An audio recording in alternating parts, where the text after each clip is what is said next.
Welcome back, everybody, to the Wall Street Coach podcast. I'm very excited today to have Jared Dillian on my podcast. He is the author of a new book called No Worries. The subtitle is How to Live a Stress-Free Financial Life.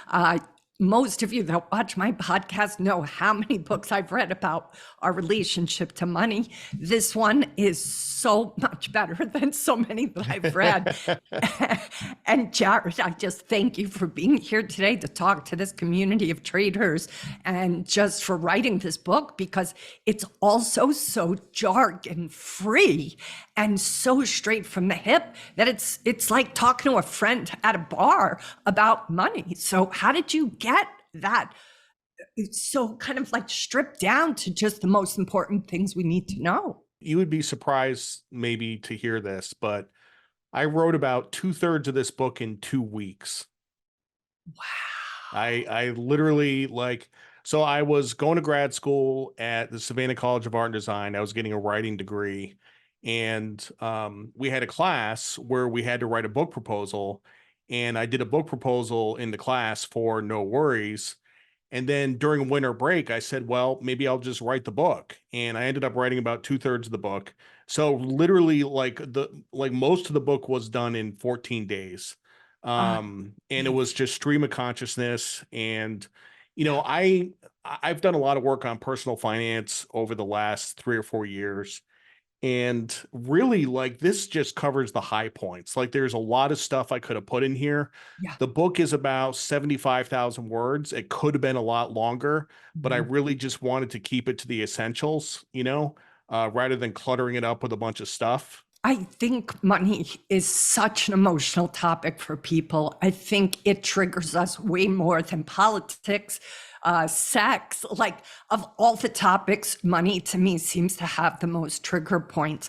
So there is this approachability that that it is short, that it is digestible, that you don't get into too much the depth. You get into deep stuff, but enough that the person reading it can walk away, contemplate what you've said, and then take action.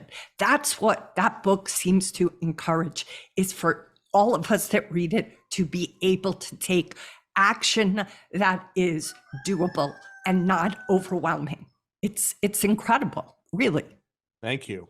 Yeah. Well, really, the goal is to get people to have a healthy relationship with money.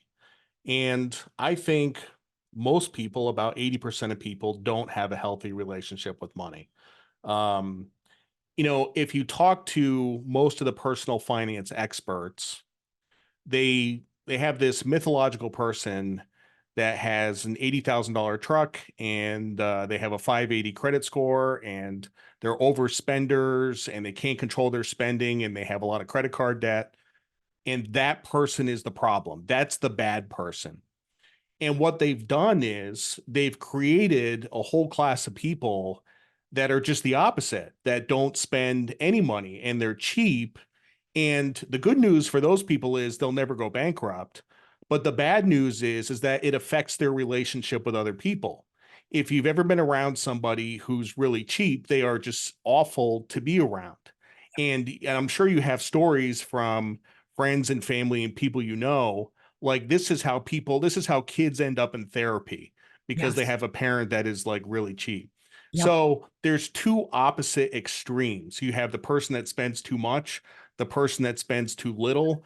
The goal is to have a healthy relationship with money and be in the middle, and really not spend a lot of time thinking about money during the day. Yep. That's a big part you discuss, is this concept of what is, if you are spending all this time trying to be incredibly frugal, or incredible focus on how much you have to make, you're still being controlled by money. And Yep. One of the quotes from your book is, this is not about being financially successful. This is about being financially happy. That is such a powerful quote.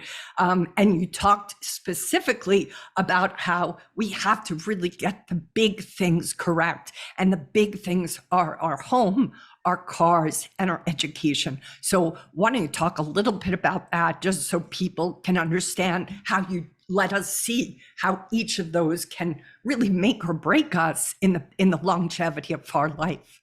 Basically, what I say in the book, the goal, the point of the book is to eliminate financial stress. Okay.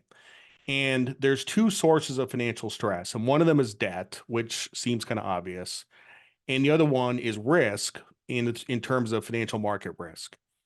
I'm sure there's going to be a lot of people who read this book who say, "Wait a minute, what if you're poor and you don't have any money? Isn't that stressful? Not having enough money is a source of stress."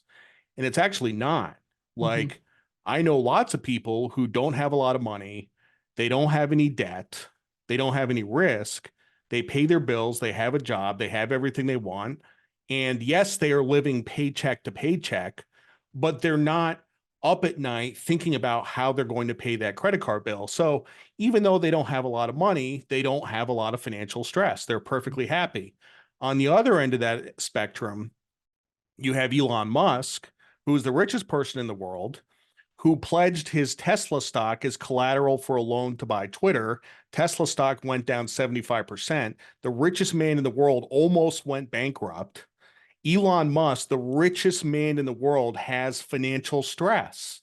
So it's all about how you structure your life, how you structure your financial affairs. There's lots of rich people that have lots of financial stress.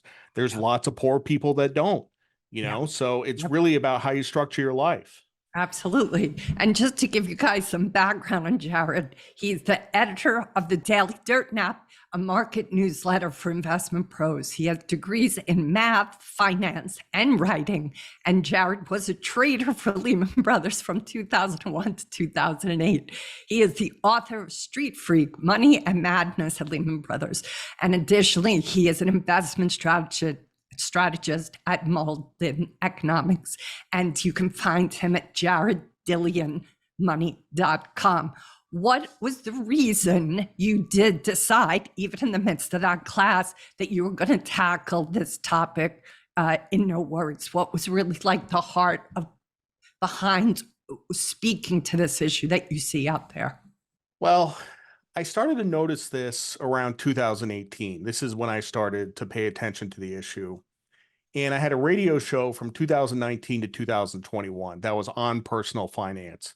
It was a nationally syndicated show, but it was pretty small. I didn't have a lot of stations, but it was the type of show where you could call in, Yeah. and people would call in, and they would tell me their stories, and I started to notice a pattern. You know, Mm. I started to notice that people were doing things that were causing themselves a lot of financial stress. So really, I would go to this radio station at night from 6 to 8 p.m. and I would be alone there. Nobody else was there. And I was in this room and I'm just talking in a microphone to myself. And, it's funny, if you talk for 2 hours a day into a microphone, it really sort of crystallizes your ideas. So true. And over the course of those 2 years is really where I got the ideas for the book. So Wow. the book was just a sort of a natural outgrowth of that. Yeah, makes total sense. And I think it's beautiful because it feels like the people and their challenges is really what informed you wanting to put these thoughts together to help them have some reflection about where they were coming from and how they're hurting themselves. Yeah. You were very polite before to talk about this CF as a cheap person, but because I do have a tendency to curse like a sailor, we're going to call it what it is, which is a cheap fuck. So what you say in the book is that there are two types, and I want you listeners to identify for yourself whether you are a CF, a cheap fuck, or a high roller. Tell us about what those two extremes are and where those come from. Well, where it comes from is, your tendency to underspend or overspend usually comes from some emotional event in your life. You know what I mean? Usually comes from some form of trauma. I'm friends with a guy who came from a wealthy family, lived in Long Island, but his dad had a business and his dad went bankrupt. And they had to sell all the furniture, and they almost lost the house, and it was very stressful. And he was probably about 13 or 14 at the time, maybe younger. And that turned him into the biggest CF of all time, like the biggest. It was a significant emotional event for him. Yeah. And I know another person who came from a terrible household, abusive father, and the father would get violent, and his mother, like when he was feeling down, would take him out and buy him things. So he began to associate spending as a soothing, sort of relaxing behavior. And he is one of the biggest spenders that I know.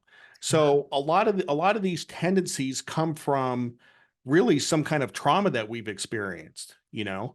I used to be a CF, not because really of any trauma, but because I grew up in New England, I grew up in Connecticut, and that culturally, that part of the country is very, very cheap.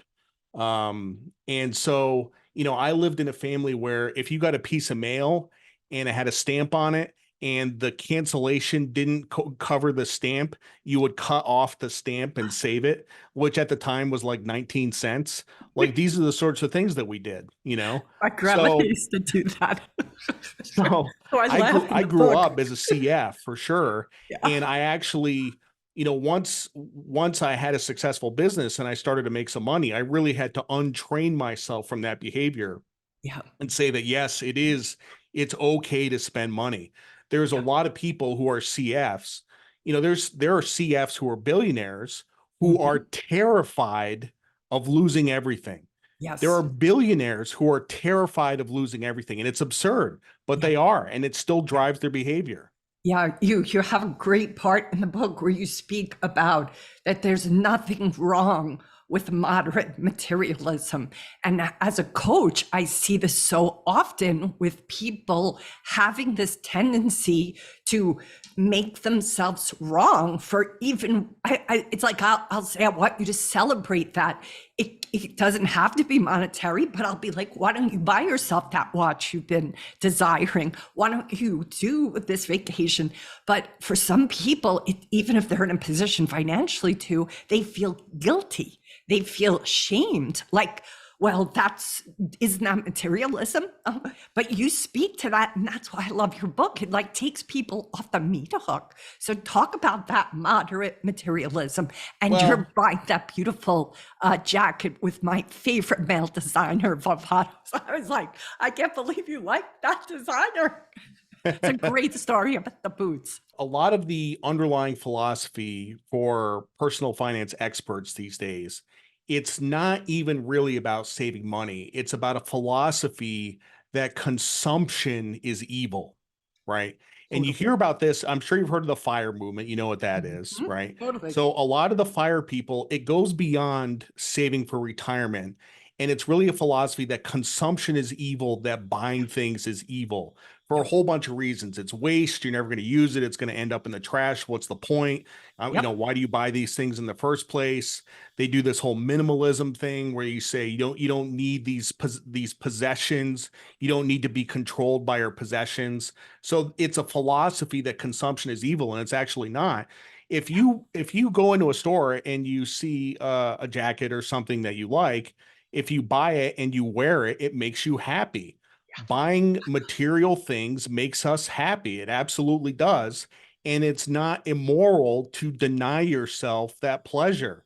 It Yep. absolutely Yep. is not. Now, you can take that to an extreme. You can Of go and, course. spend a whole bunch of money, but to buy yourself an occasional material thing that will bring you joy is an absolutely acceptable thing to do. Yeah, I'm looking through my notes because I have a quote from the book specifically about that. And it was just so powerful. You said that extreme solutions are easy to sell. And that is currently what everybody is being choked with, is that there is this extreme those who spend too little are like being put up on a pedestal as the heroes, as what we all have to strive for. And it just seems so unhealthy. That's austerity. It's like not reasonable. And that's what you speak about in the book. Yeah, I don't think, if somebody has a problem with spending, the solution is not for them to cut up all their credit cards and live off the grid. Like that's not the solution. The credit cards are not the problem, right? It's the behavior that's the problem. And like I said, the behavior is learned at an early age, usually through some form of trauma or something like that. Yep. So, like, and also, the goal of the book is to not think about money, to not think about it at all. And if you have this complex system of putting money in envelopes and cutting up your credit cards and doing all these things like you're just thinking about money all the time, which is Yep. the opposite of what you want. Yep. You're controlled by. Exactly. Exactly. And you talked about how austerity is just not reasonable. Nobody got rich by cutting expenses to the bone. Just some great quotes. And you talk about another perspective that very few people really consider is that if you're not where you want to be financially, consider making more money instead of being crazy about your expenses. Ask your boss for a raise, you say, or get a better paying job, or do something that facilitates a side hustle that facilitates that revenue. Again, most people don't even think that way. They just think I have to focus only on my budget. So talk a little bit about that. Yeah, I first kind of realized this. I talk about this in the book. Um, I used to be in the Coast Guard, and I was a lieutenant in the Coast Guard, and I was making like $45,000 a year. This was back in like 1999. And we had at the time, I was in grad school, my wife was in grad school, we had just bought a house. So we had a lot of fixed expenses. And I didn't spend that much money to begin with. And I was like, if I don't go to Subway, if I don't do this, if I don't do that, I can save a couple $1,000 a year. But that doesn't really do anything. It doesn't really do anything. So I was like, why don't I get a better paying job? And that's when I started working on the trading floor in San Francisco, and I got the job at Lehman. And 5 years later, I was making $850,000 a year. So problem solved, right? So the most elegant solution to the problem of not having enough money is to make more money. Like that's actually, and the thing about that is cutting expenses is not fun. No, It's miserable. no, Like it's cutting so expenses true. is miserable, but making more money is actually fun. Like if you get a second job and you're working two jobs and you're working 16 hours a day, you will be happy. Like you'll be tired, but you'll be happy. There's been a lot of times in my life where I've been working 16 hours a day and I don't have time to live in my head and worry about stuff and think about things. Like Yeah. I'm just working and I'm happy. So Yeah, yeah. It's funny because many years ago, I had a friend halfway underwrite a trip to the U.S. Virgin Islands for me, and it was so spectacular that I promised the island I'd be back on my own dime 1 year later, first class all the way. And because of that promise I made to myself, I had to go get a better paying job, and that's when everything shifted for me because I went from a very different salary almost, in 1 year to crazy money because of finance, I was in a hedge fund, and I would never have had the guts to go after that job, but I had this, obscure promise to myself that for me to afford a first class vacation there, I was going to have to make a lot more money. So what I'm hearing from you, and I'm, thinking back about the truth of it in my own life, is go make more money. But we don't give ourselves permission sometimes to do that. That's what it sounds like you're giving yeah, I people. mean, people don't give themselves permission to do that. It usually doesn't occur to them, you know. If they Yes. have a job where they're making $60,000 a year, they're like, well, I make what I make, and that's pretty much like that's like they don't even it doesn't even occur to them to do something else. Yep. And also, it doesn't occur to the personal finance experts to tell people to do that. It's Exactly. all about you have this pie and you're going to slice this pie into smaller and smaller pieces. Like, why don't you just go make more pie? Like, why don't you just Correct. go make another pie or three Correct. pies or, It's it's so incredibly common sense, but yet, like as we both know, common sense is not that common. That's what's so shocking about it. It's just the whole thing is just, it's a startling book. I love it so much. The other thing that is a little bit of a tangent on the Make More Money is you talk about making sure to put yourself either in places or in a paradigm shift that opens up opportunities. And I love the story of how you got hit in the, almost got hit by that water bottle, and just tell that story because it's so juicy good. Well, I was going to grad school in San Francisco at USF, and I wanted to get a job on Wall Street, and they had a career center where this is kind of before computers. I mean, there were computers, but they had like a three-ring binder full of people in various industries that were alumni that you could call up and talk to. So I went through the whole binder, and I found this guy who was an option trader on the P Coast, and I called him up and I said, let me come down to the floor. So I went down there and I met with him for about 20 or 30 minutes, and he walked me around the floor. And I said, you mind if I just stick around and, just hang out for a little while? So I had this little notebook, and I was like writing down the names of every firm that I saw because I was going to go call them all afterwards. So I was writing down all these names, and I was standing there, and this water bottle like almost hits me in the head, like flying through the air.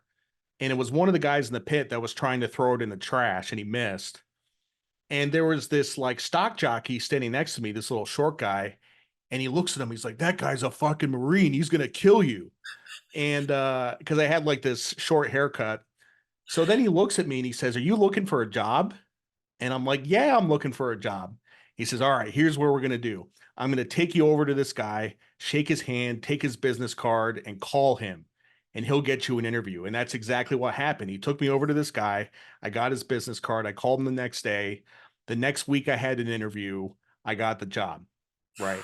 And that's how my career on Wall Street started. But a lot of people hear that story and they're like, well, it was just pure luck. Like, you were standing in the right spot and the water bottle went by and whatever. But the crucial part of that is I wasn't in my apartment, Exactly. right? Like, you can sit in your apartment and wish for a job, Yeah. and you're not going to get a job. You Mhm. actually have to take action. Yeah. So I didn't know what was going to happen when I went down to the trading floor, but just the fact that I was there, I put myself in a position where I was positively exposed to luck, where That's right. something good can happen. And That's right. that's really what a lot of success is about putting yourself in a position where something good can happen, That's right. So That's as a general rule, if I get an invitation to a conference, I go to the conference.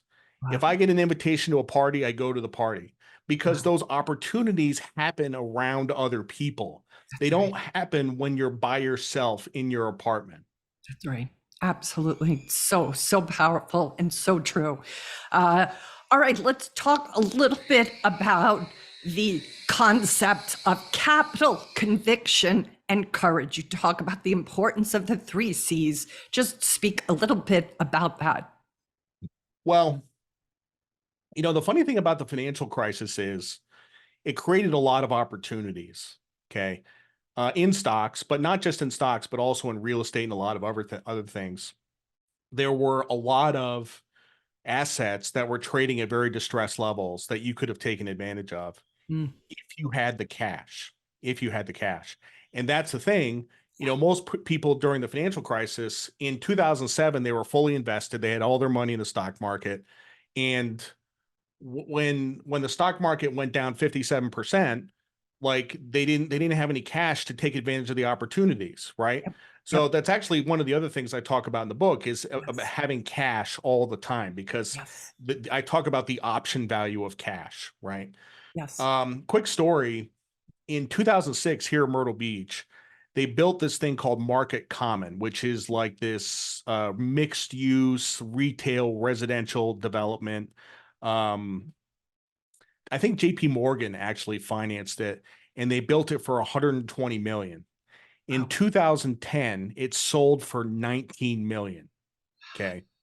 So I don't know who bought it, but I think about this. Since 2010, the population of Myrtle Beach has doubled. Okay. There's been a whole bunch of developments that have gone up around there. like in 2010, there were tumbleweeds. There was nobody there. Now it's always full. People are shopping. People are going to the movies. People are going to restaurants. It was a home run trade. Whoever bought that for 19 million, it was a home run trade. But you had to have the cash. You had to have the capital, the courage, and the conviction to take advantage of that opportunity. So, like right now, this is, 2024. Stock market's at all-time highs. Like nothing is particularly cheap. Like real estate is expensive, stocks are expensive, but one day things will be cheap, right? We go through cycles. One day we'll have a cycle, things will get cheap, we'll have a recession, and you have to have the cash to the capital, the courage and conviction to take advantage of it. Yeah.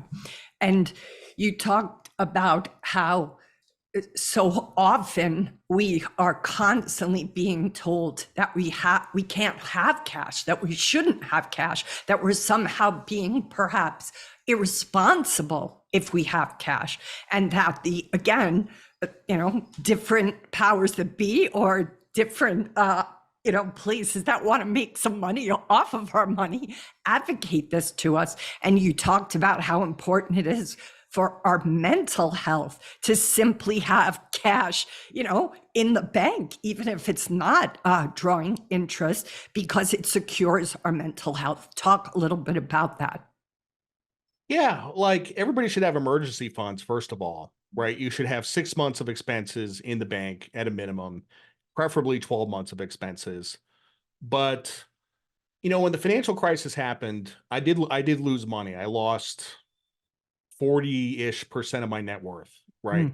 I invested poorly. I was not fully invested, but I had some mutual funds. But the bigger issue was my Lehman stock went to zero, right? So I had a lot of money in Lehman stock and that went to zero. So I took a pretty big hit in the financial crisis, but I still I had a house where I had like 40% equity. My wife had a job. I still had 7 figures saved up. Like I was not in a position where I was in danger of going bankrupt or anything like that. Like, there's leverage can kill. Like leverage can absolutely kill. And that's one of the things I talked about in the mortgage chapter is that people don't really have an understanding of how much risk there is around buying a house. It's an enormous amount of risk. It's a huge amount of risk. And like the way people buy houses is it's so institutionalized and it's so easy that people they kind of sleepwalk through it and they don't understand how much leverage there is. I mean, the housing market is pretty expensive right now. Could housing prices go down 20%? For sure. I'm not saying that's going to happen, but that could absolutely happen. And if you bought a house a couple of months ago and it goes down 20%, you're wiped out. Like your equity is gone, you know? Yep. So, I think part of what you're speaking to is just the awareness. That's what the heart of the book feels like to me. You're trying to make us very conscious, very aware of the variables that we're not maybe paying attention to. I think you said that unless our hands are shaking while we sign on the dotted line for our house, we are not really present to how risky that is and how we should be so cautious about it. yep. Yeah. You also talked about, there was another part I have to find here that was also fantastic, about how often we don't even take a look deeply at our relationship to money and to see how it impacts us, what we come from, what our parents' perhaps relationship to money was. And then you tell us to watch a scene from The Gambler, which I had not seen. Oh my goodness. You got to see that. Gives an amazing talk about money. So I watched his talk and now of course I have to watch the movie. So give us the short version of why you felt that was one of the best descriptions of money you've ever heard. Well, it's really about, to use like Nassim Taleb's term, it's really about anti-fragility. You know what I mean? Yes. If you have 2 million in the bank, you own your house free and clear, nobody can touch you. Like, you put yourself in a position of fuck you. That's what he's saying. You put yourself in a position of fuck you. Your boss wants you to do something, fuck you. Get out of here. Like if you have, one of my subscribers once said to me, he said the most powerful thing in the world is liquid net worth. Liquid net worth, not real estate, but liquid net worth. So if you have 500,000, a million, 2 million in liquid net worth, whether it's cash or stocks or something else, like, you are in a position of fuck you. Like, it puts you in a position where nobody can take anything away from you. You own your house free and clear. I talk in the book a lot about, most people think it's insanity to pay down your mortgage, right? You have a mortgage at 3%, 4%, 5%. You're like, hey, I could take this cash and invest in the stock market and earn 10%. Why wouldn't I do that? Well, there's a lot of reasons not to do that. I paid off the mortgage on a couple of houses, and living in a house that you own free and clear puts you in such a state of just pure happiness. Like, nobody can take it away from you. Yes, yes. That's what I feel. Our audience here is primarily traders. We have full-time, very sophisticated traders that watch us, and very new, who work part-time as traders. And I don't know that they pay as much attention as they need to about that internal piece, that stress factor of what they are putting themselves through. And that too is what you constantly emphasize, not just focusing on the monetarily what is happening for you, but what is your day-to-day relationship to money like? What do you feel about your peace of mind with your financial, every department of your financial net worth? And that's so overlooked. Why do you think it's so overlooked? Why do you think that's not common sense? Oh, I don't know. There's a lot of bad ideas out there. And I think what you said before, it's like that concept of that's what sells, right? Like that you said, extreme solutions are easy to sell. That is just such an incredible statement. And I think everybody listening needs to remember that if somebody's telling you they're selling you on an extreme solution, it's easier to sell than it is to live. And that's what I think you're trying to do, is help everybody live with less stress. It's also, extreme solutions are easy to sell because they're easy to understand. Yes. Right? Like, yes. This is, my book is the hard way, right? Yeah. Dave Ramsey's program, that's the easy way. That's the easy way. You blindly follow these rules, and you'll be financially free, right? But it's not that simple. It's not that simple. Like, there really are no rules, which is one of the things I talk about. Like, there's no rules, there's principles. That's right. There's That's principles. Right. Yes. So it's all about balance, and balance is very difficult to achieve. I like, if my publisher said to me, I want you to turn this book into a set of like 10 rules for people to follow, like, I couldn't write that book. Like, that book cannot be written. Yep.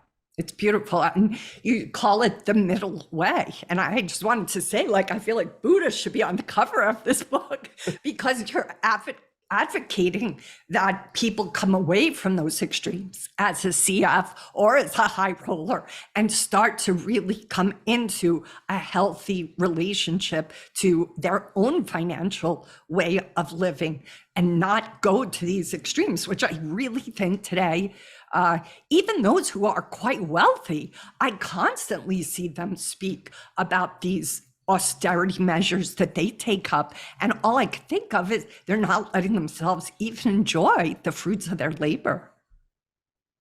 Yeah.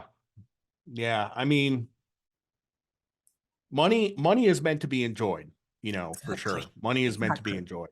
Exactly. There's another guy that wrote a book, Bill Perkins. He wrote a book called Die with Zero, which is another book that I like. I didn't really talk about retirement planning or estate planning or anything like that. But if you die with 30 million in the bank, you made a mistake, right? Like, you screwed up. Totally. Jared Dillian, the author of No Worries, How to Live a Stress-Free Financial Life. Can't recommend it enough. You have to read this book, not once, but twice, because it's going to change your relationship to money. Jared, thank you for being on this podcast.